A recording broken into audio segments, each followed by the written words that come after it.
sommes réunis aujourd'hui ici à la CSA donc, pour constituer un nouveau syndicat qui s'occupera en tout cas de l'enseignement privé, des enseignants du privé, du préscolaire jusqu'au supérieur en passant par le moyen secondaire et l'élémentaire. Parce que nous nous sommes rendus compte en fait qu'au Sénégal, il y a beaucoup d'organisations syndicales qui sont surtout dans le secteur public de l'éducation, mais qui ne s'occupent pas réellement de nos préoccupations. Parce que tout simplement, effectivement, nous n'avons pas les mêmes intérêts. Si quelque part on se retrouve pour nos intérêts, ailleurs, il y a beaucoup de choses qui nous différencient. Parce que nous, actuellement, nous sommes dirigés et employés par des Sénégalais qui n'arrêtent pas de bafouer nos droits. Tous les jours à travers le Sénégal, des enseignants du privé sont tous les jours licenciés de façon abusive, sont harcelés dans les écoles. Les femmes qui sont de braves enseignantes aujourd'hui ne peuvent même pas bénéficier de congés de maternité.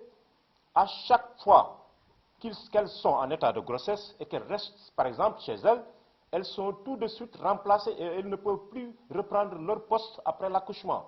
Aujourd'hui, 90% des enseignants du privé n'ont pas de contrat valable validé par l'inspection du travail.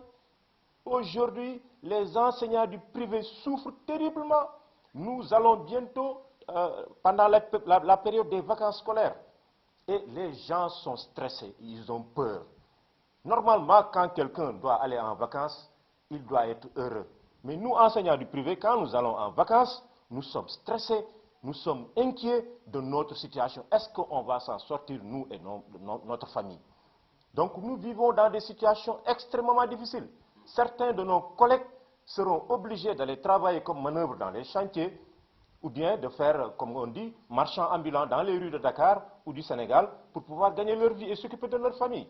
Et nous qui sommes les forces vives de l'intelligence, nous qui travaillons dur, nous qui nous occupons des enfants des autres pendant 9 mois, nous ne pouvons même pas nous occuper des nôtres. Et là, quand nous retournons chez nous, c'est avec les mains vides. Je pense que tout cela doit cesser. Et ça, vraiment, nous interpellons le gouvernement du Sénégal. Nous sollicitons le président de la République pour qu'il se préoccupe plus des établissements d'enseignement privé. Parce qu'aujourd'hui, nous sommes vraiment dirigés par des gens qui appliquent une politique de capitalisme sauvage. Tout ce qui les intéresse, en fait, c'est l'augmentation de leurs dividendes au détriment de nos droits sociaux. Et tout cela doit cesser. Nous sommes des Sénégalais à part entière, nous avons des droits, nous sommes enseignants comme tous les autres enseignants. Alors, pourquoi faut-il qu'il y ait des enseignants du public, des enseignants du privé? Un traitement pour les enseignants du public, un traitement pour les enseignants du privé. Ce n'est pas normal. Nous voulons vraiment que cela cesse. C'est clair qu'au Sénégal, les droits, on ne les demande pas, on les arrache. Là, nous sommes en train de nous structurer, de nous organiser, de nous mobiliser pour dérouler un plan d'action. Que les parents d'élèves sachent que nous sommes prêts à faire tout ce qu'il faut pour entrer dans nos droits. Nos employeurs nous exploitent tous les jours. Les enseignants sont fatigués et on ne peut plus supporter de nous soumettre à des esclavagistes. Parce que c'est vraiment de l'esclavage. Aujourd'hui, vraiment, nous voulons que ça change, que nos conditions de vie soient vraiment changées. Et nous irons jusqu'au bout. Nous commencerons par des sittings, par des manifestations, mais nous irons aussi en grève si notre situation n'est pas améliorée.